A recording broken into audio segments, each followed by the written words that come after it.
ഞാനൊരു ചിക്കനെ സ്നാക്സ് ആയിട്ടാണ് വന്നത്.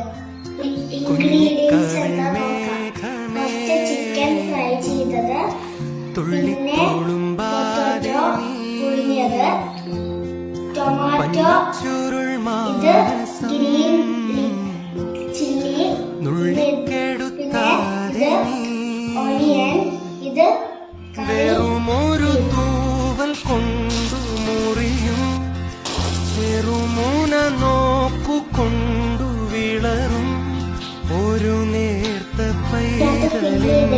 നമുക്കിത് അടച്ചു പിങ്ങിപ്പിടയാതെ ചൂടായിട്ടുണ്ട്. വെറുതെ ഇത് ഫ്രൈ ചെയ്തെടുത്തിട്ടുണ്ട്. വെറുതെ